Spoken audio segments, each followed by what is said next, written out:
Alors bonsoir à toutes et à tous, je suis ravi de vous retrouver pour déjà une 277e rencontre Vlil. Et ce soir, on a la chance de recevoir donc Aline Caudé pour son roman Déchirer le grand manteau noir, un titre évocateur aux éditions Viviane Ami. Et on va en parler évidemment longuement. Et nous avons donc aussi l'éditrice du texte, la directrice littéraire, la directrice tout court même peut-être, je ne sais Oui, plus. Lise oui. Chasteloup, qu'on a déjà reçue à de multiples reprises pour différents ouvrages et pour sa rentrée littéraire. Alors Lise, on va commencer par vous sur évidemment la découverte d'Aline Caudé, puisque c'est un premier roman. Comment on découvre un tel texte? Comment on découvre une telle matière aussi littéraire? Comment le manuscrit est venu à vous?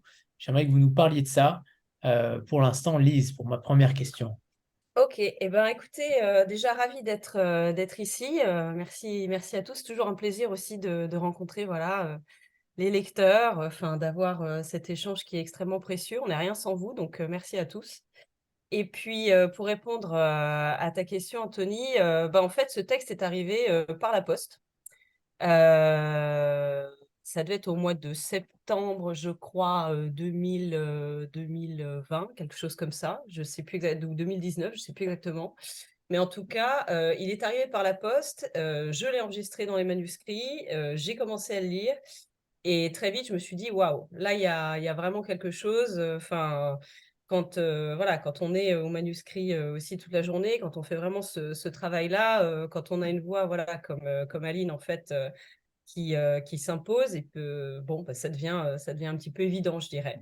Et entre eux, voilà, le fait de l'avoir trouvé aussi, par la poste, j'aime beaucoup ça. Moi, je suis assez contente qu'aux éditions, on puisse encore avoir justement, voilà, les manuscrits qui sont envoyés, par la poste, qu'on puisse trouver aussi des gens, qu'on puisse les faire progresser, qu'on puisse avoir des nouvelles voix et que ce soit pas qu'un mercato finalement, ce à quoi parfois, l'édition peut, aussi se résumer. Chez Viviane Ami, non, on fait grandir les talents, on les trouve et je trouve ça très important et c'est ce qui fait le sel du métier d'éditeur aussi, voilà. Alors maintenant, pour votre travail commun, comment on travaille sur un texte comme celui-ci, avec une thématique extrêmement puissante qui est la maltraitance des enfants, entre autres, parce qu'il y a différentes thématiques, évidemment. Comment vous avez découpé le texte? Comment vous avez jonglé sur cette manière de raconter une histoire peut-être réelle, on en parlera peut-être tout à l'heure, qui est transformée en matière romanesque. Comment on construit, comment on travaille ensemble entre une éditrice et une autrice, et évidemment, ma question s'adresse à toutes les deux. Aline, tu peux peut-être déjà, dire aussi comment tu l'as construit toi de ton côté avant qu'on travaille dessus? Oui, donc moi, oui, j'ai envoyé fin 2020 aux éditions Viviane Ami mon texte. Moi, je l'ai découpé en trois parties, et ça, on a laissé les trois parties que j'avais choisies. Donc, la première partie, c'est replonger dans le passé. Donc, on va essentiellement avoir accès au passé, parce que donc il va y avoir donc il y a je suis obligée de démarrer. Il y a le procès qui va s'ouvrir parce que donc les grands-parents veulent voir les petits-enfants, puisque Lucie a coupé les ponts avec ses parents, donc les enfants n'ont jamais vu les grands-parents maternels, et donc il y a la police qui frappe à sa porte, donc c'est les 2 premières pages, et qui, l'informe qu'il y a un huissier de justice qui veut la joindre parce que les grands-parents veulent voir les enfants. Et donc à partir de ce moment, le procès s'ouvre et on va avoir des attestations qui arrivent des proches, des amis et certains membres de la famille, et à chaque attestation, on replonge dans le passé, mais on revient quand même dans le présent, et ainsi de suite. Donc ça fait que ça fonctionne un peu comme un thriller et c'est assez, prenant. Mais effectivement, cette première partie, elle est quand même plutôt basée sur la remontée des souvenirs, et donc le pan de chaque attestation, dévoile un pan du passé. Ensuite, la deuxième partie, ça va être la sortie du huis clos familial, donc Lucie qui va se libérer peu à peu de ce passé, du carcan familial, et la troisième partie, c'est la justice qui va s'exprimer, et là, on va voir beaucoup de rebondissements au niveau du procès. Donc ça, j'avais construit comme ça et on l'a laissé comme ça, et puis, On a laissé comme ça et puis surtout, en fait, il y a la 1re scène, ce qui est quand même assez rare, hein, quand on découvre comme ça aussi des textes. La première scène, en fait, elle donnait déjà le ton finalement de l'intrigue, policière aussi parce qu'il y a donc cette jeune femme qui est mère de famille, qui a, ses enfants et le simple fait d'entendre la sonnette, en fait, chez elle, l'angoisse terriblement et c'est il y a cette phrase qui dit tout, en fait, je dirais, sur le suspense et puis sur le côté justement policier, l'arc narratif policier qu'on a souhaité conserver avec Aline. C'est-à-dire ce coup de sonnette lui donne effectivement des angoisses. Et très vite, en fait, à ce stade-là, on ne sait pas si elle est coupable, si elle est victime. Elle dit qu'elle a bien pris soin de ne pas donner justement cette adresse-là. Et très vite, en fait, on va comprendre que voilà, elle elle doit se rendre chez un huissier qui lui remet en fait une assignation au tribunal. Elle est assignée au tribunal parce que ses parents souhaitent voir leurs petits-enfants. Or, ses parents sont ses bourreaux. Et donc, tout l'enjeu en fait de la première partie, et ce à quoi donc on a travaillé effectivement avec Aline, alors parfois en mettant, en reventilant certains moments qui étaient plutôt en milieu ou en fin de chapitre, en les mettant en fait au début, de façon à ce qu'on puisse avoir un retour vers le passé, mais qui s'inscrive naturellement entre deux temporalités, c'est-à-dire une première temporalité qui est vraiment la temporalité, je dirais, de cette mère de famille qui doit faire face en fait à cette assignation, et puis la seconde temporalité qui permet d'avoir en fait des flashbacks et de comprendre en fait tout le passé de ce personnage qu'est Lucie, jusqu'à ce qu'on arrive en fait à la fin quasiment de la première partie, et qu'on ait une idée déjà de qui elle est, d'où elle vient et pourquoi en fait le simple fait d'entendre la sonnette chez elle, ce qui est totalement anodin chez la plupart des gens, pourquoi chez elle en fait ça provoque cette réaction-là. Et tout l'enjeu en fait était déjà dans cette première partie d'arriver à un stade en fait émotionnel du point de vue du personnage pour qu'on puisse déjà comprendre en fait quelle est la problématique de Lucie, qu'on puisse très clairement s'identifier à elle aussi. Et voilà, et c'est ça qu'on a essayé déjà de mettre en place pour arriver justement progressivement à un climax, en fait, à deux climax en fait au milieu du roman. Et la troisième partie, enfin la troisième partie, oui, la troisième partie, mais ça commence à partir finalement de la deuxième, où on retrouve ces deux temporalités, mais avec une, donc, si vous voulez, qui se rapproche finalement du moment où il y a eu la lettre qui a été, enfin l'assignation qui lui a été remise de la part de l'huissier. Et tout l'enjeu de cette dernière partie, c'est à la fois, je dirais, l'histoire d'une reconstruction, ce qui est important, mais aussi cette épée de Damoclès que représente finalement ce procès. Est-ce qu'elle va gagner? Est-ce qu'elle va réussir à sauver ses parents? Et donc, on est quand même dans je dirais, dans un... On emprunte finalement la structure du roman policier pour pouvoir faire monter un petit peu le suspense. Et à partir du climax, en fait, que je ne vous révélerai pas, on a une seconde partie qui va s'attacher cette fois-ci à la reconstruction du personnage, comment finalement elle se redéfinit, comment elle s'émancipe, comment elle s'échappe finalement aussi de cette emprise hein, qu'ont eu les parents pour le bien de ses enfants, et comment c'est important, je dirais, et à quel point c'est important plutôt, voilà, qu'elle puisse gagner son procès, mais avec la lenteur aussi de la justice, donc des émotions à fleur de peau, pendant des années, mais avec une lenteur de la justice qui fait aussi que le relais, en fait, comment dirais-je, de suspense, de pression qu'on peut avoir dans la première partie, bah, on comprend aussi un petit peu finalement comment dirais-je, le marathon. Si vous voulez, vous commencez par une course de fond, enfin, une course de fond par comment dirais-je, par un 100 mètres, et puis après, effectivement, on est plus sur une course de fond pour bien comprendre, en fait, le temps long aussi de la justice et à quel point, effectivement, ça apporte un enjeu aussi au texte. Voilà. Aline, est-ce que tu souhaites corriger et modifier la parole de l'éditeur? Non, non, j'ai pas de correction de modification particulière à amener. Mais on a bien travaillé, je dirais, ensemble. On a travaillé sur le long terme aussi. Enfin, on a mis du temps quand même avant de... Enfin, moi, en tout cas, voilà, entre les plannings éditoriaux et puis le moment où on saisit vraiment le texte, je dirais aussi à bras-le-corps, on a eu des échanges absolument formidables avec Aline.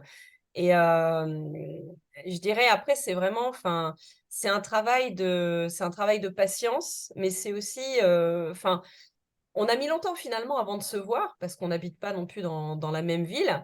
Mais à chaque fois, toujours, il y a cette émotion de la voix, il y a ce travail. Donc voilà, je t'envoie le texte, je t'envoie mes modifications, on en discute, qu'est-ce que tu penses? En fait, c'est un super compagnonnage, quoi. Et ça a vraiment été un vrai plaisir aussi, hein, que de pouvoir travailler sur ce texte-là avec toi, puis découvrir aussi une personne, respecter toutes les émotions de l'auteur, voilà, savoir en fait, savoir écouter, savoir accompagner. Et c'est vrai que la première fois quand je t'ai appelé, je me souviendrai toujours, j'ai passé mais je crois 1 heure et demie au téléphone. Enfin, on a eu des échanges d'emblée qui étaient vraiment très, très riches, quoi. Et ça, c'est voilà, c'est des indices qui trompent pas aussi, quoi. Oui, je vais rebondir sur ce premier coup de fil. Ce premier coup de fil, voilà, il était assez très émouvant. Et c'est vrai que je me souviens, Lise, vers la fin du coup de fil, elle m'a demandé si j'attendais encore des réponses de d'autres maisons ou voilà. Et c'est vrai que on va dire, ça faisait déjà un moment enfin, dès le début, j'avais compris que ça serait avec elle et avec personne d'autre, parce que c'est vrai vu les sujets qui font mon texte, c'est impératif qu'avec l'éditrice, il y ait vraiment une relation de confiance, un respect de tout ce qui est traité. Et c'est vrai que la manière dont elle l'a abordé, dont elle a parlé avec moi, moi, j'ai vraiment compris que ça pouvait. Voilà, c'était vraiment de cette manière-là que je voulais le porter, que je voulais qu'il soit publié avec beaucoup de pudeur, avec pas de, pas plus de détails En qui n'en fait, on faut. avait à cœur à la fois, je dirais, d'avoir une vraie littérature engagée contre justement la maltraitance qu'on peut faire aux enfants, trouver les justes mots, le juste milieu et être vraiment à rebours de toute littérature racoleuse ou quoi que ce soit. Ça, c'était vraiment pas du tout, c'est vraiment pas du tout le but du roman. Et je trouve que voilà, comme on a chacun aussi nos vécus, on a chacun nos traumas, mais aussi nos belles réussites et nos victoires. Et je trouve que ça, en fait, on le sent bien aussi, justement, notamment dans comment dire, deuxième et troisième partie. Pour moi, c'était important, en tout cas, de bien respecter ta voix, Aline, et de bien respecter aussi toute l'intention que tu voulais faire passer, et en même temps avoir ce côté engagé, mais sans être donneur de leçons et sans être racoleur par ailleurs. Trouver vraiment le juste milieu qui fait que le lecteur se sentira au plus près aussi du personnage. Voilà, c'est bien, tout à fait ça, je suis bien d'accord.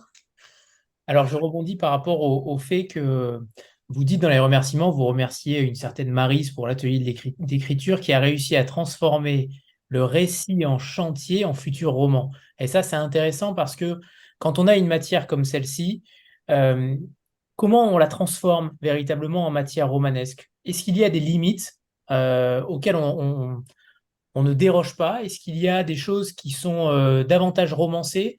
Euh, Qu'est-ce qui évoque également le souvenir? Comment vous traitez cette matière-là, cette matière brute que vous avez en main, pour ensuite en définir un roman? Alors, donc, on va dire donc ces fameux ateliers d'écriture. Donc, moi, j'ai commencé à écrire il y a une dizaine d'années. On va dire, j'ai mis presque 10 ans pour faire le, le premier jet, on va dire, avant d'envoyer à la maison d'édition. Donc, effectivement, au début, donc, toute la matière, moi, j'avais le souci de vraiment coller à la réalité, que c'était vraiment ça, c'était presque une obsession au départ.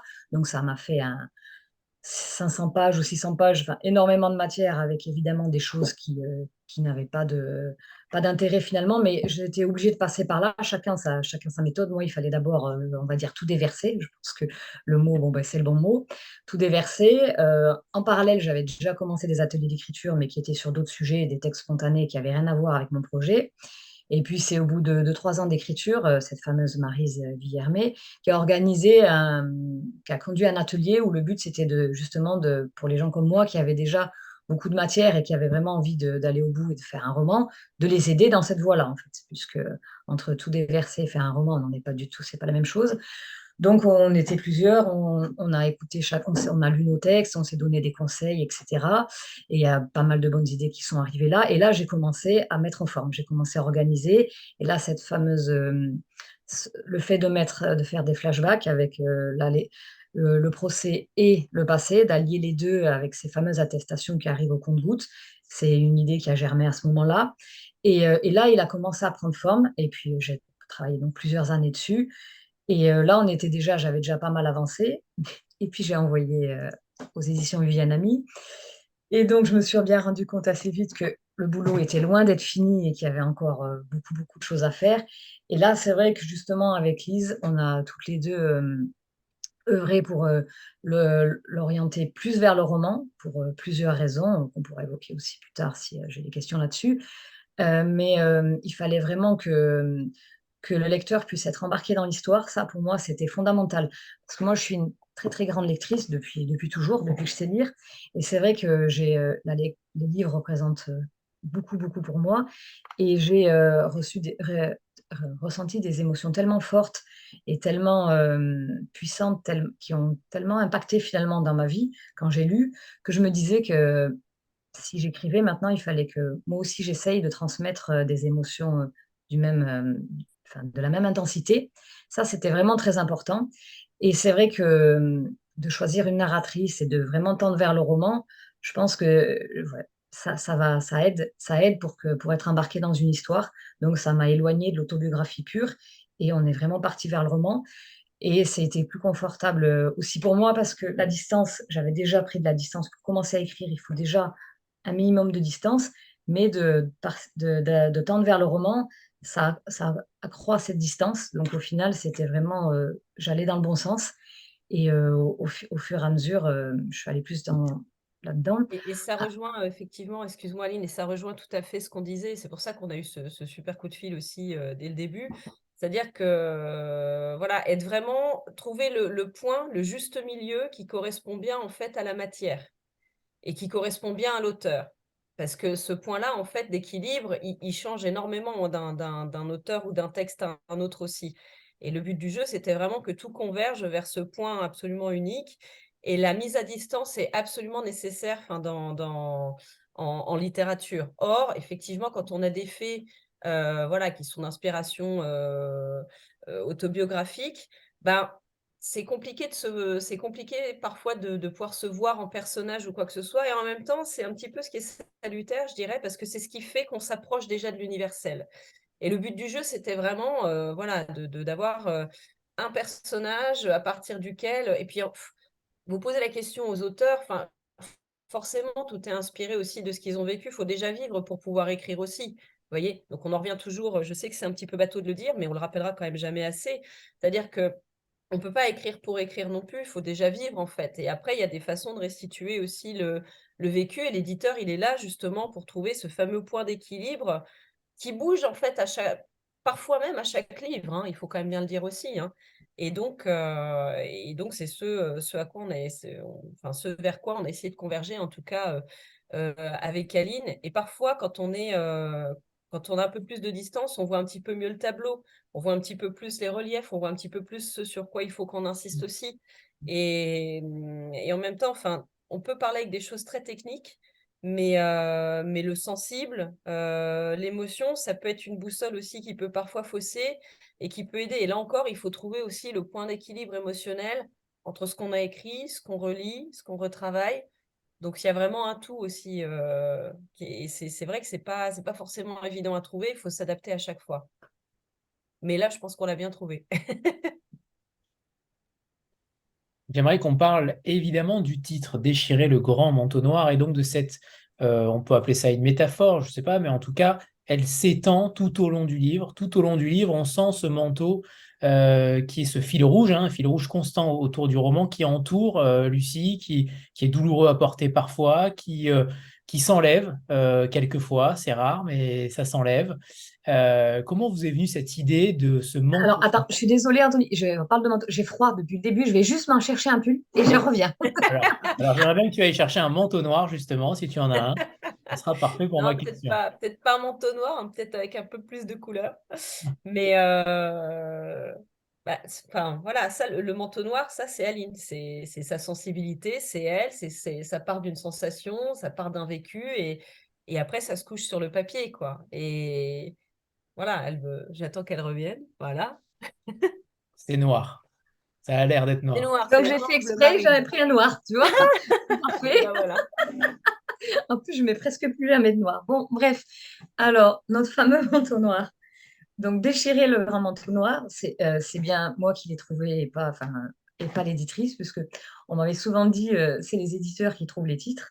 Et alors, donc, Non, non. comme je vous ai dit, j'ai mis presque 10 ans à écrire le livre. Et alors, le titre, c'était vraiment le sujet, un sujet capital pour moi. Donc, pendant des années, j'ai essayé tout un tas il y a eu 7 ou 8 titres avant qui ont défilé, mais c'était jamais les bons. C'était toujours, soit c'était bateau, soit c'était bancal. Enfin, il y avait toujours quelque chose qui allait pas. Et quand j'ai trouvé Déchirer le grand manteau noir, eh bien, voilà, j'ai compris que je tenais le bon. Donc effectivement, oui, c'est une métaphore, on peut tout à fait dire une métaphore filée tout au long du livre. Donc vous voulez savoir qu'est-ce que c'est ce manteau noir? C'était ça la question, Anthony? Hein? Oui? C'était ça parce qu'elle revient évidemment tellement souvent tout au long du roman. On sent que c'est quasiment C'est un motif, hein. oui, une aide particulière. On a l'impression qu'il y a eu un ange et un démon sur Lucie, pardon. Et on a l'impression que ce manteau noir l'accompagne constamment et qu'il est là, elle l'enlève, elle le remet. On a l'impression qu'il est vraiment, qu'il est collé à elle. Et on a aussi cette impression-là que finalement, elle pourra pas se l'enlever véritablement.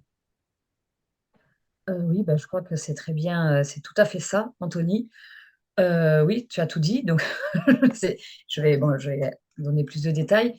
Donc, ce manteau noir, il apparaît avec les premières scènes de violence et il représente tout ce qu'elle ressent de nauséabond, de toxique, qui lui est, enfin, qui est créé par tout ce qu'on déverse sur elle.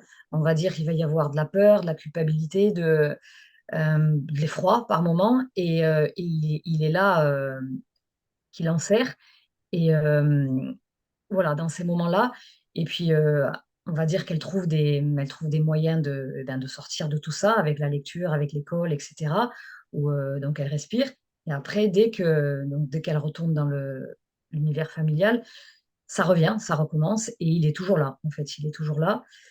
Et ensuite, quand le procès va arriver, il va revenir, etc. C'est toujours parce que sa vie, elle est jonchée on dirait que ça la rattrape toujours. Soit c'est le passé, soit c'est donc ensuite avec le procès, c'est le présent.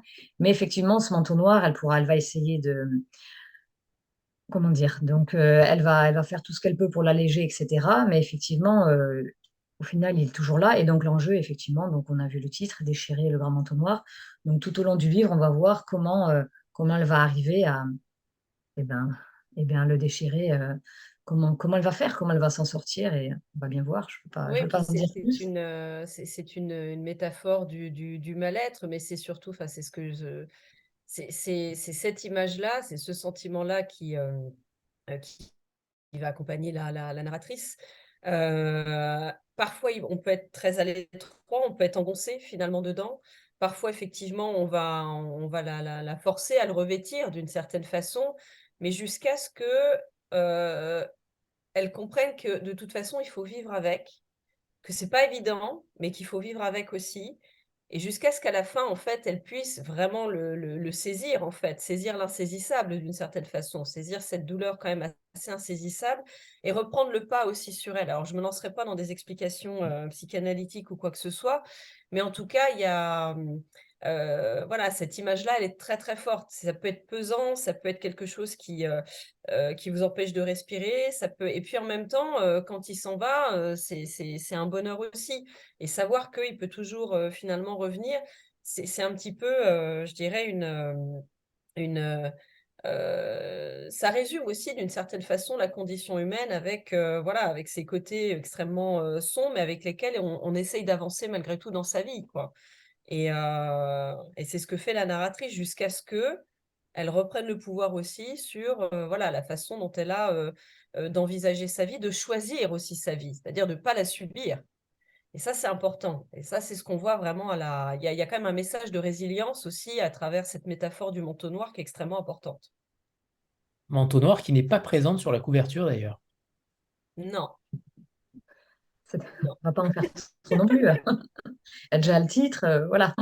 Pas être tout noir, non, tout mais bleu. ceci dit, l'image, enfin, on a mis du temps avant de trouver de Ah oui, l'image, mais c'est vrai que celle-là, quand on l'a eu sous les yeux toutes les deux, on a fait: «Waouh, c'est exactement voilà, ça, quoi». c'est ça qu'il fallait, Il oui. y a Enfin, je me souviens quand tu l'as quand voilà, tu m'as rappelé tout de suite en me disant: «Non mais Là, là, on y est, faut quoi. plus, faut arrêter de chercher, là. C'est bon. Ouais. Et elle est assez intéressante. Je sais pas si on la voit, elle est derrière vous, mais il y a vraiment, voilà, ce côté aussi ascension, je dirais, vers la lumière, justement, et en même temps, bah, ce passage très difficile que peut être voilà, l'escalier, s'affranchir, ne pas avoir peur, ne pas se retourner derrière aussi, puisqu'elle est de trois quarts, cette jeune femme. Enfin, en tout cas, elle tourne la tête. Et puis, les clés qui viennent de façon très symbolique, voilà, est-ce qu'elle est là-haut pour déverrouiller une porte? Est-ce qu'elle est là-haut finalement pour se libérer? Enfin, Est-ce c'est une qu'elle va dans image la qui chambre est du très très diable aussi? forte. Est-ce qu'elle va dans la chambre du diable aussi? Il y a quand même aussi beaucoup de Oui. significations Bah, possibles. est-ce que voilà, elle va revêtir ce grand manteau noir? Est-ce qu'elle va retourner dans une espèce de huis clos familial extrêmement étouffant? Non, tout à fait, absolument. J'aimerais qu'on parle aussi du postulat de départ, puisque cette famille, on parlera plus en détail tout à l'heure de cette famille de 5 enfants aussi, et des parents, mais cette famille décide de quitter Clermont, de quitter une grande ville pour le hameau de Garfeuil. Est-ce que c'est finalement peut-être ça qui déclenche la violence, comme une sorte d'impunité lorsqu'on est éloigné de tout? Est-ce que ça peut être un point de départ? Est-ce que le fait d'être éloigné d'une grande ville et aussi un prémisse à quelque chose qui peut devenir terriblement noir. Alors donc là, ce qui déclenche en fait, a priori, enfin, ce qui fait un changement d'attitude de la mère, c'est oui, effectivement, c'est cet emménagement à Garfeuil. Et a priori, donc c'est enfin, le fait d'arriver à la campagne, la mère perdrait ses repères, et c'est parce que cette vie-là, elle ne l'a pas souhaité, elle ne l'a pas demandé. C'est le père qui voulait s'installer, devenir arboriculteur. Il impose sa décision à la famille. Et ça, la mère le vit très mal. Et on va dire que ça coïncide avec le moment où elle commence les mauvais traitements avec sa fille Lucie. Donc, on peut attribuer effectivement à cet emménagement, oui, certainement entre autres. Et c'est là que, oui, c'est là que tout commence. Et en même temps, enfin, en même temps, oui, ça marque un point de départ, mais surtout, ça marque en fait une incompréhension. C'est-à-dire que pourquoi il y a quand même une forme c'est une violence qui est purement, ce sont des violences blanches aussi. Ça, c'est important quand même de le dire. C'est-à-dire que les violences blanches, c'est quand même la chose la plus compliquée à aller prouver, la chose la plus compliquée en fait quand les faits sont déroulés à des années, quand vous n'avez pas de coups, de blessures ou de choses comme ça, enfin en tout cas visibles. Comment on arrive à démontrer ça? Et j'en reviens à ce qu'on disait en fait au début, c'est-à-dire que à un moment donné, il y a pourquoi finalement quelqu'un va passer à l'acte? Vous avez 36 façons de l'expliquer, mais d'une certaine façon, on ne le saura jamais vraiment non plus. Ce qui compte après, c'est quel est l'impact aussi sur, je dirais, sur la narratrice, et puis en même temps, qu'est-ce qui fait que, hem, à partir de là, en fait, on s'identifie quand même très clairement à cette petite fille qui était Lucie, qui a pas de raison objective de comprendre pourquoi on s'acharne aussi sur elle comme ça. Donc on est, face à une forme d'incompréhension et en même temps, il faut vivre avec. Comme avec, et d'où justement ce fameux grand manteau noir dont il faut apprendre aussi à vivre avec, dont il faut apprendre à se méfier, à combattre aussi d'une certaine façon. Et très vite, en fait, elle est, hem, cette petite fille, Lucie, elle comprend qu'il va falloir qu'elle se batte très, très fort et qu'elle soit très, très motivée, qu'elle soit très, très rebelle finalement au sein même de sa famille pour imposer quoi? La normalité. Et c'est ça en fait qui est fou dans ce texte-là aussi et qui, en tout cas, enfin qui a voilà, ce sur quoi on a travaillé aussi ensemble, hein. Alors, ce qu'il faut préciser pour ceux qui ne l'ont pas lu, parce que je reçois des messages qui me demandent par exemple le pourquoi de la violence. Oui, C'est alors là, justement, je voudrais je besoin d'intervenir là. C'est effectivement la question qui est tout au long du livre. Et donc on va pas y répondre ce soir, ça c'est sûr qu'on va pas répondre là. La réponse n'est pas simple. Il n'y a pas une raison. Enfin, c'était aussi ça l'intérêt du livre, c'est qu'il y a des questionnements, et donc on peut pas répondre là ce soir. Pourquoi? Non, c'est pas possible. Il faut lire le livre et puis En fait, si on répond à la question, on va rentrer dans des débats extrêmement complexes. On va surtout, finalement dévoiler un petit peu le contenu du livre, mais Toujours est-il que il y a vraiment un début de réponse qui est donné au moment quand on atteint le fameux climax, qui est à peu près à la moitié du livre. Et pour le dire simplement, enfin voilà, toute cette première partie, on a des retours vers le passé. On croit en fait arriver à mettre le doigt sur ce qui fait que voilà, les violences sont déclenchées parce qu'il y a telle chose, telle chose. C'est comme un espèce de puzzle qu'on essaye de reconstituer. Euh, Sauf qu'à un moment donné, quand on arrive justement au milieu du livre, il y a une confrontation entre Lucie et puis sa mère qui a lieu en première audition dans le cadre de ce fameux procès que les parents attendent à leur fille, à Lucie, qui fait que tout ce que vous avez pu lire en fait dans la première partie par le prisme du passé, en fait, change mais complètement de donne, je dirais. Parce qu'il y a cette fameuse confrontation qui va nous donner une clé extrêmement éclairante sur tout le passé finalement de la narratrice. Mais on est obligé d'arriver finalement jusque-là pour pouvoir aussi le comprendre. Et c'est tout l'enjeu du livre. C'est comme un policier, on ne peut pas tellement vous donner déjà la solution. Euh, et c'est pour ça que c'était aussi intéressant de le construire de cette façon-là.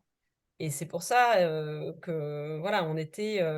Je suis désolée hein, si on est un peu, si on reste un peu dans le Normal. vague ou quoi que ce soit, mais on est un petit peu obligé, quoi. Normal parce que le roman s'explique aussi par sa structure et son côté crescendo qui fait qu'on ne Absolument. peut pas dire réellement, puisque tout s'emboîte en réalité à partir de la deuxième et troisième partie. Donc, excusez-nous, mais on ne spoil jamais rien en principe. Donc, c'est le cas aujourd'hui. C'est pour ça qu'on ne parlera pas de certains éléments pour éviter de spoiler ceux qui vont le lire prochainement. Cela étant, on peut dire qu'en effet, cette Bah, famille les de 5 personnages enfants, sont dysfonctionnels en parlons-en. tout cas, hein. Voilà, Ouais. cette famille de 5 enfants, parlons-en, et de cette mère, notamment, cette mère qui est colérique en privé, qui est violente psychologiquement, qui fait vivre un enfer à sa fille, et uniquement à cette fille-là, mais qui est au final doux comme un agneau en public, qui est très élégante, et on s'interroge aussi sur, la narratrice s'interroge sur le fait, est-ce qu'être élégant veut dire qu'on est véritablement quelqu'un de bien? On pense forcément à Vipère au point d'Hervé Bazin quand on vous lit, Aline. Euh, cette famille-là, cette famille qui est très difficile finalement, avec cette sorte de cabale contre Lucie, parce que les frères et sœurs, excepté Estelle, dont on parlera après, euh, sont dans le même état d'esprit finalement, avec cette sorte d'embrigadement, mais elles se retrouvent extrêmement esselées. Oui. Oui, oui, parce que on va dire la mère a posé les choses en fait.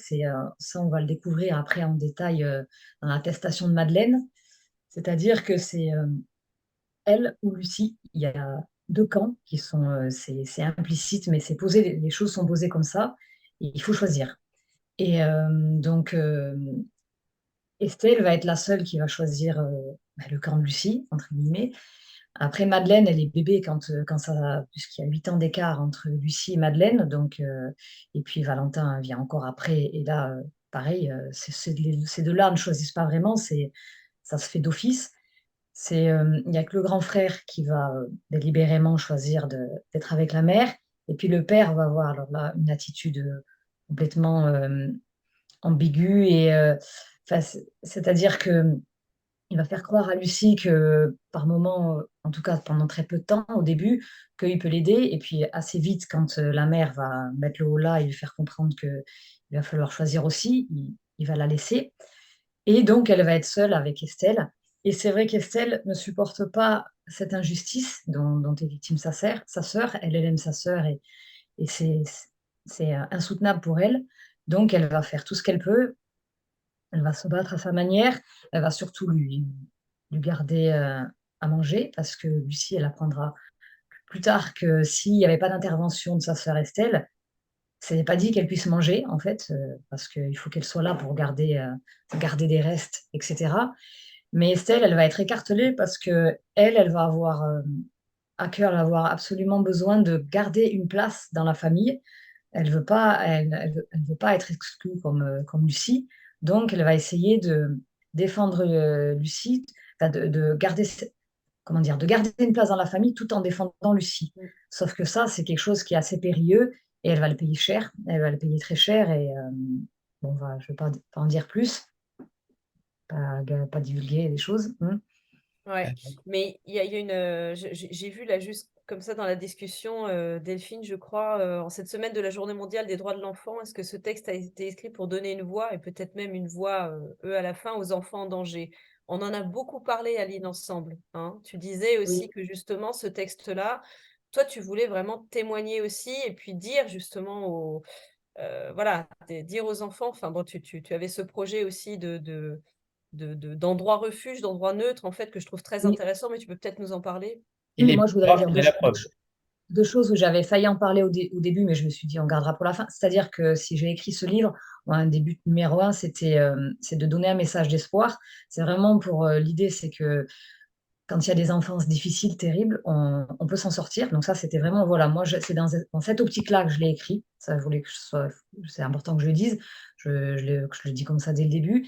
Et par rapport aux enfants, oui, ce que tu es en train de dire, Lucie, Lise, voilà, donc il y a un moment, voilà, c'est pour répondre sur Delphine qui pose cette question, il y a un moment dans le livre, donc bon, même si les gens ne l'ont pas lu, c'est pas grave.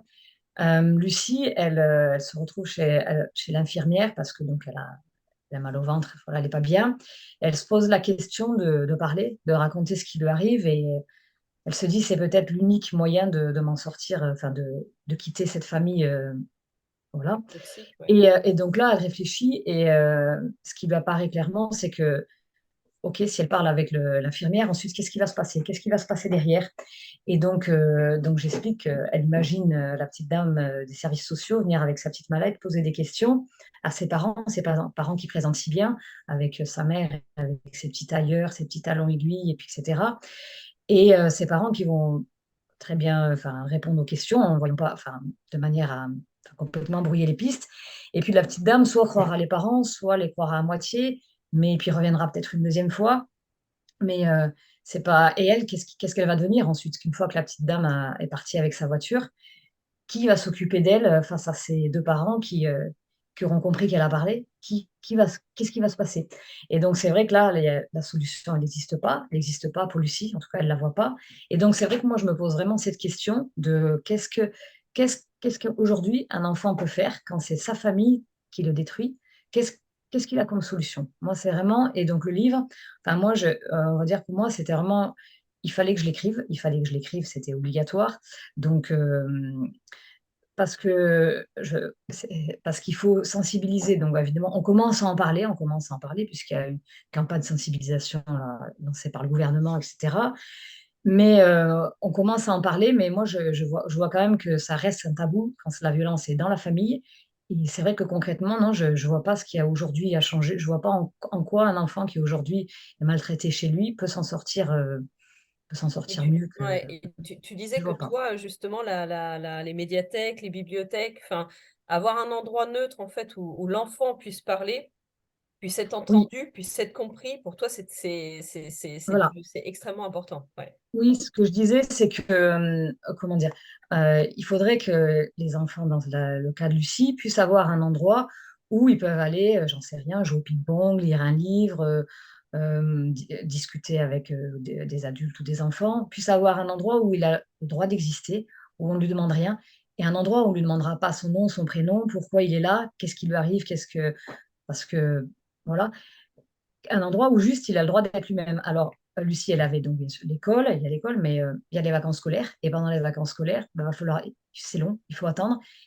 Et pour certains enfants, ça peut être insoutenable, ces fameuses vacances scolaires. Donc voilà, moi, je me pose la question de qu'est-ce qu'on peut faire pour ces enfants. Et c'est vrai que voilà, j'avais cette idée-là de créer des centres où ils seraient libres voilà, de se poser dans un canapé s'ils ont envie, de faire un baby-foot, faire, je sais pas, j'en sais rien. Mais après, bon, je sais que c'est compliqué, je n'ai pas les solutions. Mais en tout cas, je pose la question. Je pose la question, qu'est-ce qu'on fait aujourd'hui pour ces enfants? En tout cas, Lucie, il n'y avait rien. Et qu'est-ce qui se passe aujourd'hui? Est-ce qu'on se pose vraiment la question? Est-ce qu'on s'en occupe? Est-ce que, voilà, ça. Et l'épigraphe en est la preuve, puisque vous dédicacez l'ouvrage, entre guillemets, vous dédicacez à tous les enfants qui vivent dans le noir des coups et de l'indifférence, qu'un ray de lumière transperce l'obscurité et brise tous les silences. Voilà, donc le fameux ray de lumière, on peut rebondir sur la bibliothèque, puisque à l'époque, on ne disait pas une médiathèque, mais une bibliothèque. Oui, la bibliothèque pour Lucie, ça va être l'endroit où, voilà, où elle peut respirer, où elle n'a pas peur. Et donc, avec les livres, elle va trouver une issue temporaire, ce qui lui permet de sortir du noir et de changer d'univers finalement. Et avec toutes ces lectures, eh bien, on va dire, ça va développer son imagination et ça va lui permettre de tenir le coup. Ça va lui permettre de tenir le coup. Mm. Et tu parlais dans ton parcours aussi d'auteur. Enfin, on a beaucoup parlé effectivement de Vipère au point, comme tu disais, Anthony. Mais il y a Racine aussi qui a vraiment été un choc pour toi dans ta lecture, Aline, Oui, dans on tes va dire lectures. que oui, ces deux livres sont certainement les deux qui m'ont le plus marqué. Voilà, donc Vipère au point, comme vous l'avez dit au début, Anthony. Et Racine, parce que moi, ce qui m'a vraiment frappé donc Racine, ah oui, il faut que je l'explique pour ceux qui ne connaissent pas. Donc, c'est l'histoire d'un esclave qui est enlevé dans sa plantation, c'est en Gambie, il me semble que c'est la Gambie, et qui est arraché donc à son pays natal. On va en transporter sur les bateaux négriers et puis qui va être envoyé sur les champs de coton aux États-Unis. Et lui, il va avoir à cœur de transmettre à tous ses descendants, donc aux enfants, petits-enfants, etc., son dialecte natal, son nom, prénom, et puis donc le nom, prénom, puis quelques mots de sa langue d'origine, parce que c'est important pour lui que tous ses descendants sachent qu'il n'est pas né esclave, qu'il a été libre, et qu'il y a un pays d'origine qui est en Afrique. Et lui, il va rester libre dans sa tête et à l'intérieur de lui. Il va rester quelqu'un de libre, et toute sa vie, il ne perdra jamais la dignité, alors il est traité d'une manière qui est tout sauf humaine. Mais malgré ça, il va rester digne. Il va faire tout pour continuer à se sentir humain. Et c'est vrai que moi, en lisant ce livre, ça m'a beaucoup marqué. Et je me disais, oui, si lui s'en est sorti, tout est possible, tout est possible. On peut rester digne, on peut rester un être humain, même si on n'est pas traité en tant que tel. Et donc, cette génération plus tard, c'est son arrière-arrière petit-fils qui va reconstituer toute l'histoire il va retrouver les documents d'origine, les documents d'époque, et il va trouver le nom, prénom de son aïeul, le village, et il va retourner dans ce village. Et donc, c'était une histoire qui m'avait énormément marquée. Voilà, et donc c'est vrai que on va dire ce courage qui était vraiment omniprésent dans le livre, et toutes les belles valeurs, enfin, toute cette force, cette dignité, etc., ça a été inspirant pour moi. Voilà. Jennifer, c'est à toi. Bonsoir. Vous m'entendez? Bonsoir. Ouais. Oui, oui, je vous Bonsoir. entends très bien, Jennifer. Oui, Et, oui, alors ben, moi j'ai lu votre livre que j'ai trouvé assez. Je l'ai lu un petit peu en apnée quand même parce qu'effectivement il y a des moments qui sont quand même très sombres. Après il y a toujours ces petites touches de lumière qui viennent apporter un peu de lumière et qui font qu'on a envie de le continuer parce que quand même on veut savoir ce qui se passe. Moi, ce que j'ai trouvé très très difficile dès le départ, c'est la justice en fait. C'est le fait qu'en fait on parle d'une victime et que on commence sur voilà, elle se fait plus ou moins agresser par la justice puisque elle doit, voilà, ses parents demandent à avoir les enfants. Donc ça, c'est vrai que je trouve, ce qui rend la lecture assez difficile, en fait, parce qu'effectivement, on se dit, ben, la justice, elle en rajoute une couche, quoi. Déjà que c'est compliqué, si en plus, elle est contre elle, on va pas y arriver, quoi, hein. Donc c'est vrai que ça, c'est extrêmement stressant dans le livre. Et c'est aussi ce qui fait qu'on a vraiment envie de savoir ce qui va se passer. Donc ça, c'est plutôt bien. Mais du coup, ma question est la suivante. Euh, Vous, personnellement, qu'est-ce que vous retenez de la justice, en fait? Du coup, voilà, est-ce que vous avez l'impression qu'elle est là pour aider les gens ou pas? Enfin, voilà, quelle est votre idée personnelle, en tout cas, de la justice aujourd'hui, quand on voit ce genre de situation?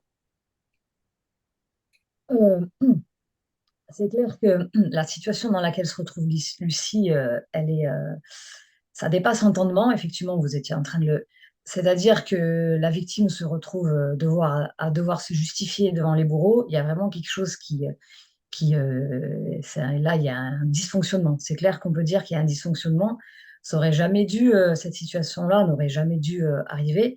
Et surtout que, bon, on va pas divulguer, mais ça va pas arriver qu'une fois, il va pas y avoir qu'un seul dysfonctionnement, à mon avis.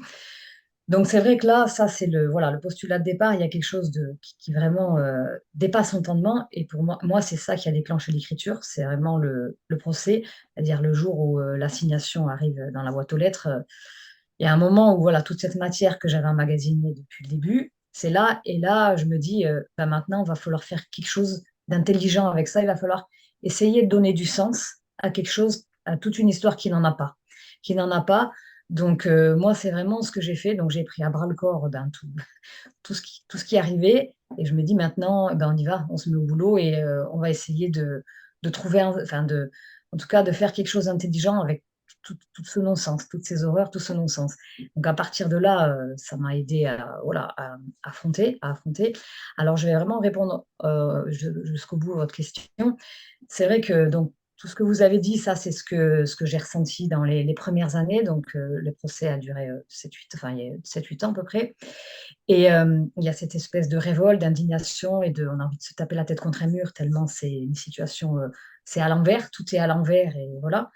Mais il faut quand même garder la tête froide parce qu'il y a quand même des enfants à protéger et il y a des choses on est obligé d'accepter. On est obligé d'accepter la situation. Et après, par contre, Jennifer, heureusement, on peut encore faire confiance en l'homme, je veux dire en l'humain.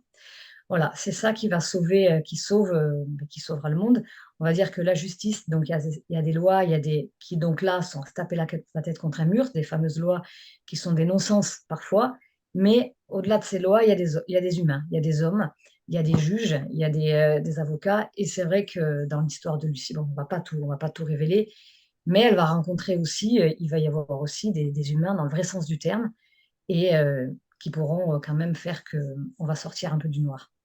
Je ne vais pas en dire plus parce que faut pas gâcher pour ceux qui n'ont pas lu. Voilà. J'ai Alors, répondu à votre question. avant que... Oui. Oui, je pense que oui. Avant que vous nous lisiez un premier extrait, Aline, on fait une photo de groupe parce qu'on a l'habitude de faire une photo de groupe. Voilà, préparez-vous, ceux qui ont le livre, c'est Ah, parfait. une photo. C'est bon, parfait. Aline, c'est à vous pour un premier extrait. Le premier extrait. Le lendemain matin, je me terre dans ma chambre. Une demi-heure avant le déjeuner, je descends. Ma mère n'est pas dans la cuisine. Tant mieux. J'essaie de me détendre. En vain. Je mets la table, le ventre congestionné. J'ai oublié le pain. Mon père râle s'il n'a pas son pain coupé. Je fais demi-tour, saisis le couteau et m'attelle à la tâche, quand soudain j'entends la porte s'ouvrir. Ma mère me regarde l'air surpris. Elle ne s'attendait pas à me voir là. Ses sourcils se froncent, ses yeux me lancent des éclairs. Elle prend quelque chose dans le frigo, elle va nous bricoler un truc à manger. Ses gestes sont saccadés. Elle bout, je le sens. Sans plus attendre, je pose la corbeille sur la table et m'éclipse. 1 heure plus tard, j'entends mes frères et sœurs se mettre à table avec ma mère. Je descends. Je fais attention de ne pas croiser son regard. Dès le début, je sens que ça ne suffira pas. Ma mère est agressive. Elle commence à crier.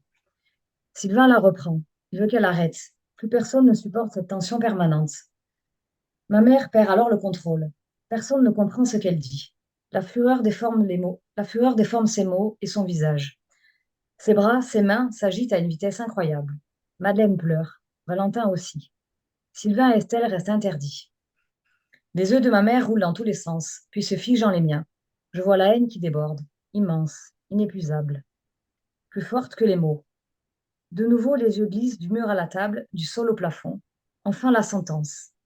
Il faut qu'elle dégage. Merci, Aline. Alors justement, cet enfant, Lucie, se pose la question à un moment donné, est-ce qu'un enfant peut-il vivre sans l'amour de ses parents? Cette phrase, elle m'a beaucoup marqué parce que elle est intéressante, on se la pose peut-être pas si souvent que ça. Est-ce que finalement, pour vous, un enfant peut vivre sans l'amour de ses parents? Et oui, j'ai vu l'halogène commencer à frémir. Ça fait 2 fois qu'elle me... Bon, c'est pas grave, on va s'en sortir. Oui, donc est-ce qu'un enfant peut vivre sans l'amour de ses parents? Eh bien, je vais répondre. La réponse est non. La réponse est non. Donc, je vois très bien là où vous le dites. Donc, évidemment, elle se pose la question puisque tout, tout lui montre que cet amour, en tout cas, elle ne l'a pas et qu'elle ne l'aura pas. Mais alors, on va dire que dans tout le livre, enfin, jusque pendant très longtemps, il y a cette ambivalence, c'est-à-dire que Lucie, elle voit bien et elle comprend assez vite que l'amour de sa mère, elle ne l'a pas. Mais si vous voulez, malgré tout, elle ne cesse d'espérer parce que si on lui avait dit à 6 ans, ta mère, elle t'aimera pas, il va falloir faire, c'est comme ça. Je ne sais pas si Lucie, elle aurait pu continuer à aller à l'école, à travailler, à lire, à mener sa petite vie, en sachant qu'elle ne serait jamais aimée de sa mère. Donc elle grandit à la fois avec elle est clairvoyante, elle sait bien que l'amour de sa mère, il n'est pas là, l'amour n'est pas là, mais elle se dit, peut-être que ce sera demain, peut-être qu'il suffit que je mette la table 1 heure plus tôt, peut-être que ça, ce sera demain. Et ce jour-là, elle veut être là. Et elle l'attend quand même. Elle attend quand même pendant très longtemps. Et jusque. C'est vrai qu'après, il y a le point de rupture. Enfin, on va pas trop en dire pour ceux qui n'ont pas lu. Il y a quand même un moment dans le texte, plus tard, où elle comprend, où c'est assez clair, où l'espoir à ce niveau-là, il devient plus possible, en fait. Mais Et il faudra beaucoup de paradoxalement, temps. c'est ce qui aussi lui permet de se libérer, de se reconstruire. Parce que les choses sont dites d'une certaine façon. Et en fait, c'est comme, on en revient à la métaphore du grand manteau noir, c'est-à-dire elle comprend qu'il va falloir qu'elle vive avec, en fait, tout simplement. Et que du coup, c'est à la fois profondément injuste. Enfin, je reviens à ce que disait Jennifer par rapport à la justice. La justice est aveugle, mais c'est vrai on a l'impression, en fait, d'avoir il y a une sorte de double punition, quoi. Non seulement on s'attaque à la victime, mais en plus, c'est à la victime aussi de trouver, je dirais, les moyens de se reconstruire d'une certaine façon. Et être privé de l'amour de ses parents, effectivement, pour Lucie, c'est quelque chose de terrible. Et en même temps, on en revient toujours à la résilience aussi. À partir du moment où les choses sont actées, où on passe en fait un certain cap et on arrête de jouer un peu au chat à la souris, bah, c'est ce qui permet de s'en libérer aussi. Et c'est bien pour ça, en fait, que cette libération-là, elle est nécessaire effectivement pour Lucie. Et en même temps, c'est comme si vous aviez un miroir inversé. Ça va être le début finalement de la douleur, je dirais, pour les parents, parce ils commencent à perdre le contrôle aussi sur cette petite fille qui tenait comme ça par un espoir tellement, tellement maigre et inexistant que c'est très très dur de s'en libérer. Et en fait, ce sont des violences. Oui, oui, enfin, c'est du chantage, du chantage affectif, mais alors poussé à un paroxysme terrible, effectivement. Et on parle beaucoup de violence, mais c'est aussi l'abandon et l'exclusion. Moi qui m'ont peut-être Oui, encore plus choqué, puisque elle ne peut pas manger à table, par exemple. Elle doit manger en dehors des horaires de la famille. Elle subit des brimades. Elle ne porte aucune trace, en effet, de maltraitance, mais elle est en même temps totalement exclue par toute sa famille, ce qui doit avoir quand même comme conséquence traumatique. Je ne suis pas médecin, mais j'imagine le pouvoir psychologique de cette exclusion-là. Oui, ça c'est sûr que oui, c'est quelque chose qui est, comment dire, qui est très grave et c'est surtout que c'est permanent, c'est pas une fois de temps en temps. C'est ce côté systématique qui est vraiment dramatique et qui fait qu'elle grandit à part. Finalement. Elle grandit à part dans sa chambre puisque c'est là qu'est sa place, c'est ce que sa mère en a décidé. Et donc, c'est ce que je disais tout à l'heure, elle va trouver des solutions, enfin, elle va trouver des moyens de supporter ça et d'exister quand même un peu. Et donc, elle va lire beaucoup, travailler beaucoup. Elle est isolée, donc isolée dans sa chambre et elle va faire ce qu'elle peut avec ce qu'il y a dans sa chambre. Donc ça va être les livres, son refuge, ça va être les livres. Dans sa chambre, ça va être à la fois son refuge et sa prison, enfin, les deux à la fois. Et elle va grandir comme ça. Et on parle souvent d'éducation par... bon, on dit souvent que les parents violents vont engendrer des enfants violents aussi. Là, c'est tout le contraire, puisque Lucie aura une éducation totalement par opposition à celle de ses parents.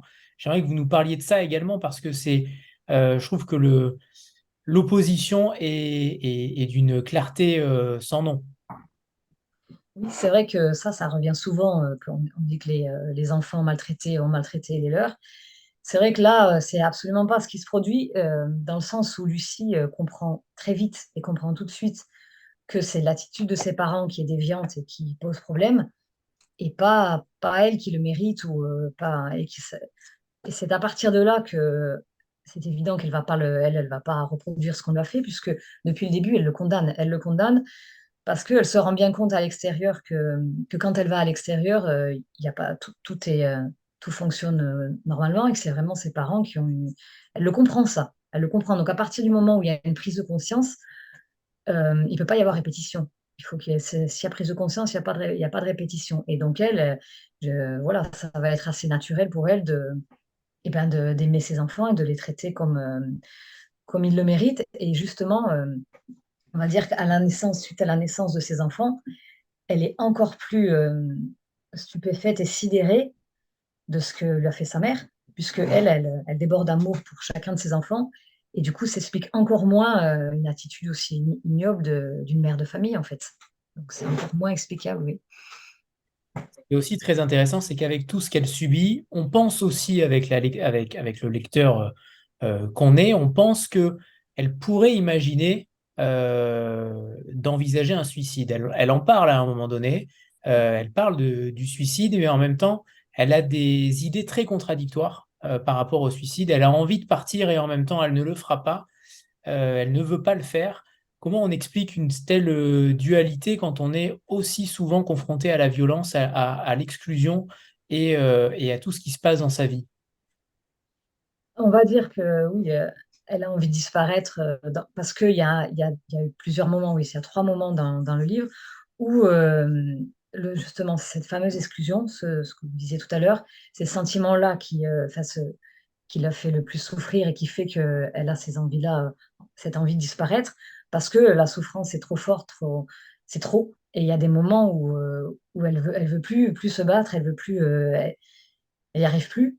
Mais malgré tout, il reste toujours au fond cette fameuse rage de vivre, ce qui fait qu'elle arrivera à déchirer le grand manteau noir.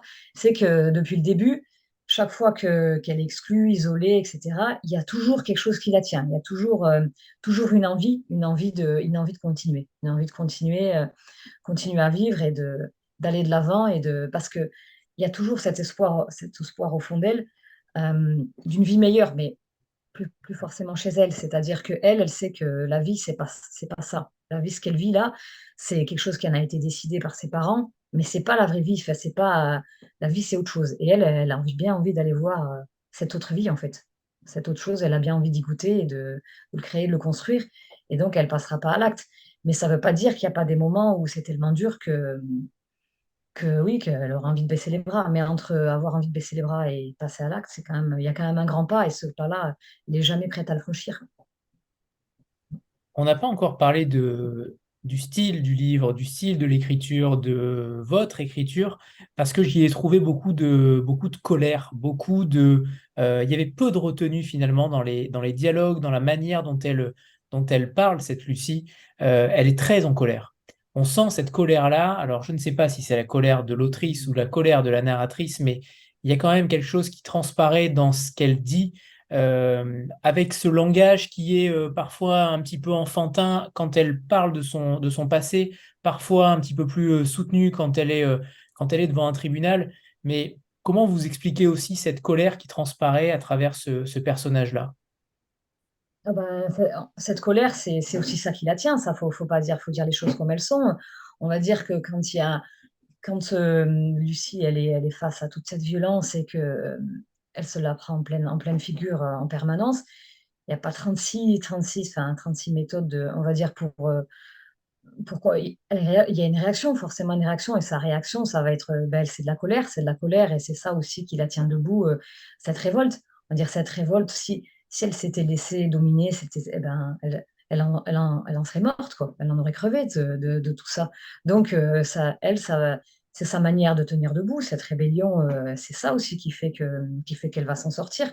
Donc, cette colère, fallait bien que, oui, il faut qu'elle soit retranscrite et qu'on la sente parce qu'elle est réelle et elle est utile. Elle est utile. Après, évidemment, et c'est le cheminement du livre, c'est après, elle se transforme et Lucie n'est pas que colère, loin de là. Ça va être aussi quelqu'un qui va pouvoir accueillir l'amour, qui va pouvoir en donner, ça n'est pas que ça. Mais cette colère, oui, elle fait partie de son enfance. Elle a grandi avec, oui, face à cette violence.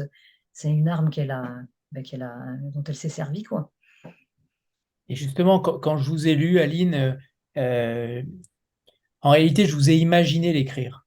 Et c'est vrai que c'est terriblement dur pour un lecteur d'imaginer la souffrance à travers l'écriture. Et j'aimerais que vous nous parliez de ça, dans quel état vous étiez quand vous écrivez un tel livre. On vous sent quasiment même, je vais employer des mots forts, mais on vous imagine même trembler au moment de l'écriture. On a l'impression que les émotions sont à fleur de peau, que que tout est sur un fil finalement. Comment vous avez vécu cette expérience d'écriture pendant ces 10 ans? Parce que 10 ans, c'est long, et j'imagine que vous êtes passé par différentes phases. Comment la colère, comment le passé ressurgit à travers la main de l'auteur?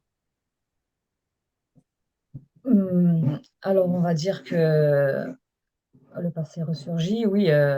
Comment on arrive à prendre autant de distance aussi après pour écrire tout cela? Alors, donc, comme je l'ai expliqué à Jennifer là, tout à l'heure, il y a donc ce fameux procès qui vient un peu concrètement remettre le passé sur la table, là, voilà. Mais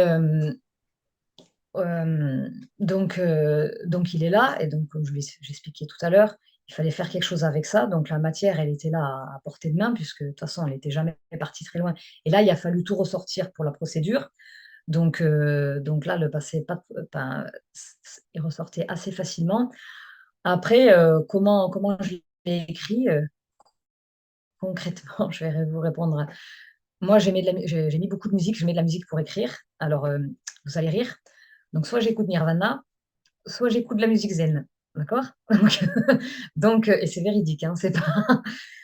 On va dire pour les passages difficiles, ça va être Nirvana, oui, Nirvana en boucle, voilà. Et là, ouais, un peu fort, hein, la musique un peu fort. Et là, donc là, j'écris, hein, j'écris, ça se passe. Que je tremble, oui, oui, certainement. J'ai froid, j'ai chaud, les deux en même temps, hein, voilà. Et puis voilà, puis j'écris, ça sort, ça se passe bien. Et là, peut-être un peu dans la douleur, oui. Et après, il y a d'autres moments où là, je mets ma petite musique zen, ma flûte de bambou, là, voilà. Et, et là, j'écris aussi tranquillement. Et voilà, il y a les deux, ça dépend des moments. Et ouais, c'est pas forcément les passages qu'on imagine les plus durs qui ont été les plus compliqués à écrire. Et c'est pas forcément ça. Moi, j'ai été surprise de voir que parfois, des passages que je n'aurais pas imaginé être difficiles à écrire, finalement l'étaient, et vice-versa. Et après, l'écriture, de toute façon, on en parlera peut-être après, enfin, je ne sais pas de quoi on va parler après, mais euh, moi, quand je commence à écrire, je sais pas qu'est-ce qui va en ressortir. Ça, c'est chaque auteur fait son. On va dire les rares fois où je me suis dit, je vais écrire ça, et ben, quand je commence, finalement, je pars sur autre chose. Donc, je commence à écrire et puis je sais pas ce qui va. Et puis ensuite, ça commence et puis il y a des fils j'attrape des fils et puis etc. Puis un autre fil, etc. Et en m'installant devant l'ordinateur, je sais pas quel fil je vais attraper. Et si je décide à l'avance, je vais jamais faire celui que j'ai décidé. Donc voilà. Mais oui, ça s'est fait. Il y a eu un peu de tout. Il y a des moments dans la douleur, des moments où non, ça s'est fait vraiment. Ça a coulé, ça s'est fait très très bien. Et puis, oui, on va dire que ça s'est quand même bien passé globalement. Alors, il y a une question d'Agnès qui demande comment s'explique la requête des grands-parents. Pas simple à y répondre. Mais très, très intéressant. Comment s'explique la requête des grands-parents? Alors, la requête des grands-parents, on va dire qu'on n'a pas beaucoup parlé du personnage du père. Donc, ça va être intéressant du coup de le mettre sur le tapis. Donc, Lucie, on va dire que sa mère, voilà, donc elle a été. Ah, faut pas révéler trop de ceux qui n'ont pas lu. La requête des grands-parents va s'expliquer par le père qui ne va pas supporter le fait que Lucie prenne sa liberté et mène sa vie comme elle l'entend. Voilà, c'est-à-dire que pour lui, il y a une personne qui décide, c'est lui, le patriarche, et il a décidé que le grand-père doit voir ses petits-enfants. Donc il va la mettre au tribunal. Et il y a aussi cette histoire de l'image qu'on donne. Vous vous rappelez les petits tailleurs, les petits talons aiguilles, etc. Le regard des autres est quelque chose de capital dans la famille de Lucie. Il y a aussi les rallyes dont on n'a pas parlé parce que c'est plus un détail. C'est vrai que l'image que la famille donne aux autres, c'est quelque chose qui est capital. Et là, que les grands-parents ne voient pas les petits-enfants, ça faisait tâche. Ça faisait tâche, donc il faut remédier à ça. Et donc les grands-parents vont réclamer de voir les petits-enfants. Est-ce que ça te va, Agnès?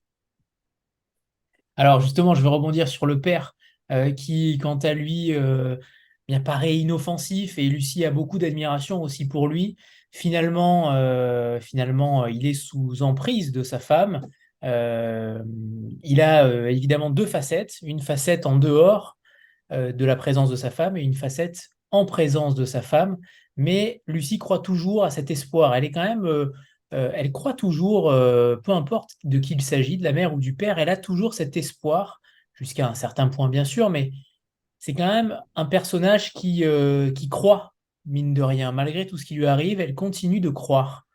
C'est intéressant comme fondement, alors qu'on pourrait très bien imaginer, je suis persuadé que beaucoup de personnes à qui il peut arriver ce genre de choses ne croient plus en rien dès le début. Eh ben, c'est ce que tout à l'heure on en a déjà parlé, c'est cette fameuse ambivalence, c'est-à-dire qu'à la fois elle se rend bien compte que ben, de la réalité, de sa réalité, et à la fois cette réalité inacceptable dans la tête d'un enfant de 6 ans, 7 ans, 8 ans, 9 ans. C'est insoutenable de se dire, voilà, ma mère m'aime pas, mon père, j'en sais rien. Donc elle s'accroche à un petit fil. Son père, un jour, va l'aider à faire une lettre de motivation. Ben voilà, ça y est, mon père m'aime, tout va bien. Et ces petites choses, ces petits détails vont la faire tenir debout, en fait. C'est pour ça, elle en a besoin et elle attrape tout ce qu'elle peut, même si c'est un demi-fil, et ben c'est un demi-fil qu'elle va attraper.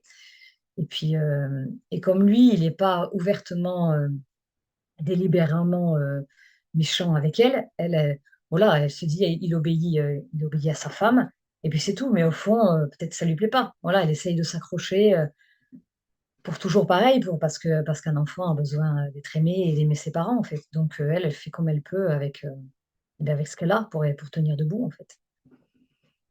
Ce dont on n'a pas parlé non plus, c'est du silence. Parce qu'il y a un silence constant tout au long du livre, assourdissant pendant une bonne partie du livre, jusqu'à un certain point de non-retour.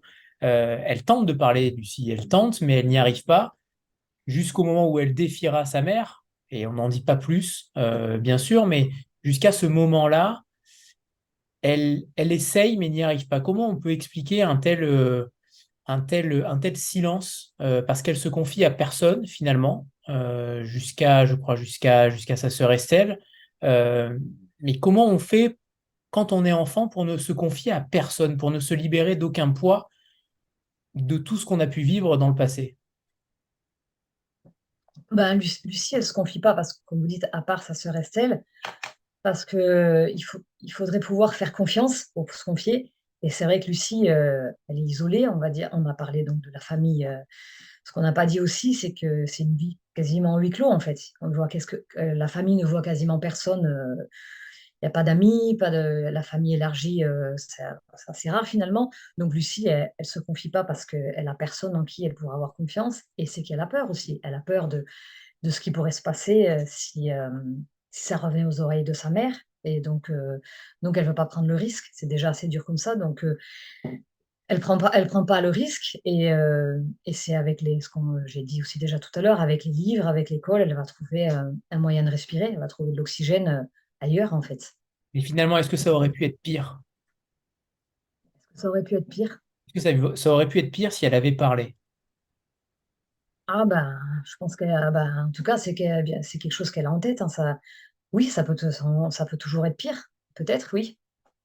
Eh oui, parce que s'il n'y avait pas eu intervention, admettons qu'elle parle, comme on revenait tout à l'heure à l'histoire de l'infirmière du collège, Et l'infirmière du collège envoie les services sociaux, là, comme on disait tout à l'heure, là.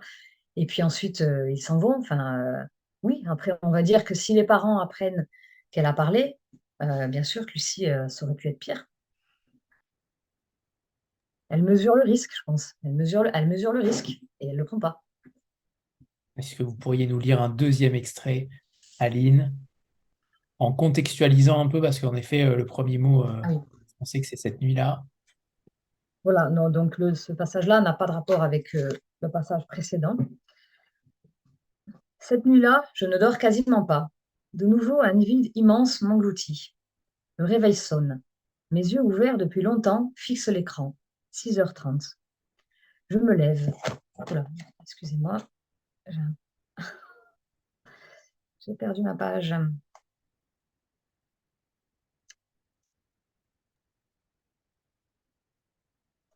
Alors, attends. Je vais recommencer. Finalement, vous auriez dû me partager la page. Dommage. Oui, oui, comme je vous avais proposé. Je vais y arriver. 103. Hop.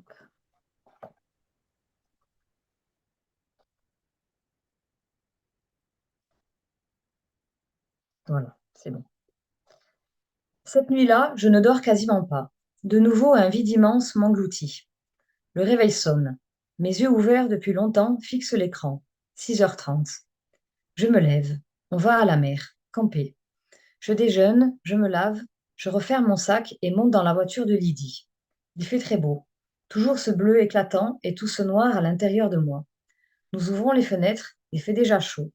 Lydie monte le volume de la radio. Les tubes de l'été défilent. Mes larmes coulent. Je tourne la tête. Je ne veux pas qu'on me témoigne de la pitié. Alors je serre les dents. Le vent sèche les rigoles sur mes joues. La petite voiture vibre sous la vitesse et les rafales. Les secousses me ramènent à la vie. Je ris.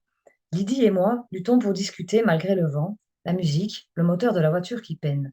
On est ensemble. C'est tout ce qui compte. Décoiffée et pleine de bonne humeur, nous arrivons à Narbonne. Nous cherchons la mer. Le camping attendra. Elle s'étend devant nous, calme et scintillante. Le vent est tombé. La vie nous appartient. En un rien de temps, nous voilà en maillot de bain, les pieds dans l'eau. Elle est glacée, comme toujours en début de saison. Aucune importance. Nous sentons avec bonheur les vaguelettes vivifiantes caresser nos mollets. Nous avançons, l'eau gèle nos cuisses, nos ventres. Je me mouille délicatement le buste et le cou, encore et encore, retardant le moment de pénétrer entièrement dans l'eau froide. Puis je tends les bras, colle les paumes ensemble et fends l'eau en douceur. La mer et moi, c'est juste une belle histoire d'amour. Pas de place pour la compétition, la performance et encore moins pour la violence. Ici, mon corps est respecté. Je nage vers l'horizon, confiante. Lydie me rejoint. On est bien là, hein? J'acquiesce. Le ciel et la mer s'unissent là-bas, à l'horizon. Je regarde intensément autour de moi toutes ces beautés. Elles me lavent. Le noir sort de mon corps. Je me sens légère. Merci, Aline. Alors, tout à l'heure, vous disiez que Lucie était pleine d'espoir, que vous trouviez justement que ces enfants qui ont été violentés ou qui sont exclus de certaines familles, pour vous, rien n'avait changé aujourd'hui. Alors, que pensez-vous et vous sentez déjà ma question venir, en 2075, dans 50 ans, comment voyez-vous les choses? Comment l'état du monde sera et comment surtout ces enfants-là pourraient être. Est-ce qu'ils seraient mieux considérés? Est-ce qu'ils seraient mieux écoutés pour vous? Est-ce que vous avez de l'espoir, autant d'espoir que Lucie? Euh, alors, sacrée question. Alors, on va quand même dire, donc honnêtement, pour être quand même tout à fait juste, c'est vrai que maintenant, on commence quand même, depuis quelques années, à donc donner la parole juste aux enfants ou aux femmes, etc. On commence quand même à libérer un peu les choses et donc les enfants, on peut commencer à s'exprimer. Donc ça, c'est quand même quelque chose qui avance déjà dans le bon sens quand même. Ça quand même, c'est sûr, même si c'est pas assez et qu'il y a encore fort à faire. Alors en 2075, qu'est-ce qu'on pourrait imaginer? C'est assez difficile parce que moi, ce que je me dis, c'est qu'il faudrait trouver un moyen et des solutions sans qu'elles soient non plus violentes ou pour faire que d'un certain côté, les parents et quelque part, je vais dire, comment dire, je trouve pas je dirais des comptes à rendre par rapport à leurs enfants pour essayer qu'on puisse essayer de déceler s'il y a des problèmes dans le comportement. Mais là, le problème, c'est que ça fait tout de suite un peu police, enfin, ça fait un peu, Atteinte à la vie privée. comment? Atteinte à la vie privée. Eh bien, exactement, exactement. Donc, c'est très, très délicat de trouver le juste milieu qui soit, voilà, entre cette atteinte à la vie privée et protéger les enfants. Donc, bon, moi, j'ose espérer que donc les enfants, et on va dire que maintenant, on entend quand même de plus en plus parler, on entend donc des récits, etc., où les gens s'expriment, que ça peut quand même. Et puis, alors, on parle des réseaux sociaux et de tout ce qui est toxique dans les réseaux sociaux, mais par contre, ça peut peut-être quand même, on va dire que les jeunes maintenant aient leur téléphone, ou etc., aient l'habitude de ce genre de choses.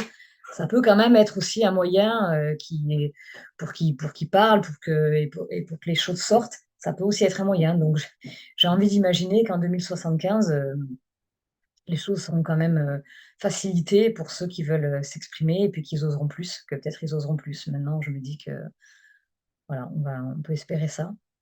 Après, on verra bien. Et j'ai une deuxième question que je pose régulièrement aux invités. C'est ce livre inconnu, cet auteur inconnu ou cet auteur peu connu que vous lisez, que vous avez adoré récemment. Euh, Vous allez nous parler d'une autrice que j'aime particulièrement. Alors moi, j'ai lu l'année dernière Ultramarin de Mariette Navarro. Et donc, j'ai beaucoup, beaucoup aimé ce livre. Donc, c'est l'histoire d'une équipe d'une commandante de bord qui est une femme et qui a à son bord tout un équipage avec des marins. Et puis, à la volonté, sur la volonté de cette équipe de marins, pendant 1 heure, donc le cargo va être arrêté, tout va être à l'arrêt, et ils vont faire quelque chose d'assez incroyable qui ne se fait jamais quand on est marin. Ils vont aller se baigner, ils vont aller nager dans l'océan Atlantique. Et pendant 1 heure, elle seule va rester sur le cargo. Et puis tout son équipage, là, tous ces hommes vont aller nager dans l'océan Atlantique. Et c'est un peu comme si le monde s'arrête de tourner pendant 1 heure. Tout est, on va dire, tout est permis. Tout est permis, et c'est assez incroyable. Tout est un peu en lévitation. Et moi, j'ai ressenti vraiment quelque chose il y a comme un grand vent de liberté, comme si tout d'un coup, voilà, on courait plus dans tous les sens et à être à l'heure pour ceci, cela. Et c'est vraiment très poétique, très surprenant, très original. Et oui, j'ai beaucoup, beaucoup aimé ce livre. Et on voit le grand écart entre l'autrice et la lectrice. Et c'est ça qui est intéressant aussi, parce que les deux textes ne se rejoignent pas, voire jamais. Je vois pas trop de points communs, et c'est ça qui est intéressant aussi. Pour vous connaître aussi davantage, j'aimerais que maintenant vous nous parliez peut-être de ce qui va suivre après Déchirer le grand manteau noir. Qu'est-ce qu'on écrit? Est-ce qu'on écrit un livre moins intime? Est-ce qu'on écrit un vent de liberté, comme vous venez de le dire? Qu'est-ce qui se passe derrière ce premier livre? On sait que les premiers romans sont souvent plus intimes que les autres, et qu'ensuite on va vers d'autres horizons. Comment vous envisagez l'avenir, et est-ce qu'il y a peut-être aussi quelque chose en préparation ou de déjà prêt? Et Oui, oui, oui, Lise ouvre grand les oreilles, j'ai l'impression. on va dire que après tout ce temps passé sur celui-là, où j'ai été vraiment occupée, très, très, très occupée, quand il a été terminé, voilà, il y a eu un grand vide. Et c'est vrai que pour moi, ça a été évident que j'allais continuer. Donc, j'ai commencé tout de suite, on va dire 15 jours après, une fois que j'avais plus rien à faire pour le premier, que ça partait en presse, voilà, je pouvais plus y toucher. J'ai commencé tout de suite.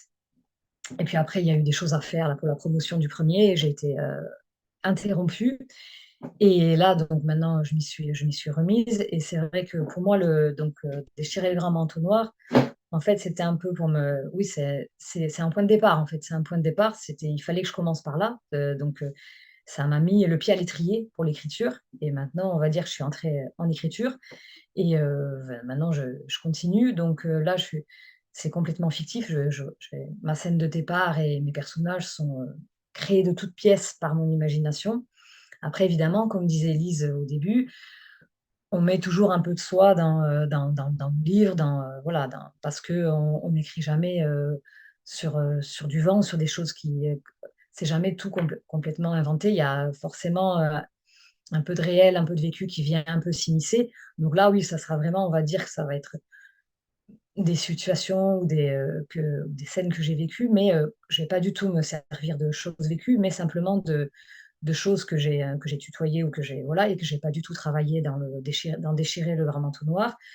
Je vais me servir de petites choses que je connais, mais je vais créer mes personnages de toutes pièces et des situations, des péripéties, etc., l'action qui vont être complètement imaginaires. Ça, c'est sûr.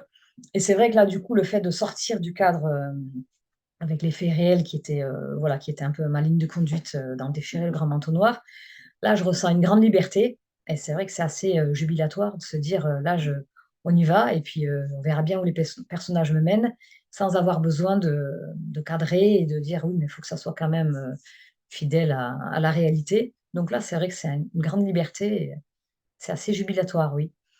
Une sorte de soulagement alors. Oui, oui, peut-être on peut dire ça. Oui, oui, oui. Bon, eh bien, Par Aline. contre, Oui, oui, Aline. par contre, la tâche va être ardue aussi parce que le revers de la médaille, c'est qu'il faut vraiment construire de toutes pièces l'intrigue de A à Z. Donc forcément, voilà, il faut aller plus puiser justement dans l'imagination. Et voilà, donc il y a quelque chose de plus difficile à ce niveau-là, mais qui me fait pas peur. Et vous disiez avoir construit Déchirer le grand manteau noir comme un thriller. Est-ce que vous serez aussi dans cette trame narrative avec le prochain, ou au contraire, on sera dans un roman beaucoup plus roman, entre guillemets? Je pense que le côté thriller a bien fonctionné, a bien plu, voilà. Mais avec Déchirer le grand manteau noir, j'ai vraiment des retours positifs par rapport à cet aspect-là, entre autres. Donc c'est vrai que là, pour la- euh, je pense que je pense que oui, non, ça va aussi ressembler à un peu un thriller. A priori, moi, je pars là-dessus. Je pars là-dessus. Après, on verra comment ça évolue, puisque là, c'est vraiment tout frais. J'ai écrit une dizaine de pages tout au plus, donc on peut pas encore. Mais je pars plutôt encore dans ouais, dans la même construction, évidemment. Ouais. Enfin, ce sera un autre roman, mais ça peut ressembler sur ce point-là, ça peut ressembler. Après, c'est vrai que pour plus tard, pour un autre encore, on va dire, j'ai d'autres idées. J'ai une autre idée où là, effectivement, on serait beaucoup plus. Enfin, ça serait plus roman-roman, comme vous dites, et le côté thriller sera de côté. Mais pas pour le deuxième, je vais peut-être, je pense, garder cet esprit-là. Parfait. Merci, Aline. Il est temps de vous remercier toutes les deux, Lise et Aline, pour ce moment. Je vous souhaite évidemment le meilleur et une bonne continuation pour l'écriture de ce second, parce que on a hâte aussi de savoir ce que vous allez nous proposer dans un second temps. Donc, merci à toutes les deux et merci à vous tous. Merci à Merci vous. beaucoup. Bonne soirée. Au revoir tout le Bonne monde. soirée. Au revoir. Au revoir.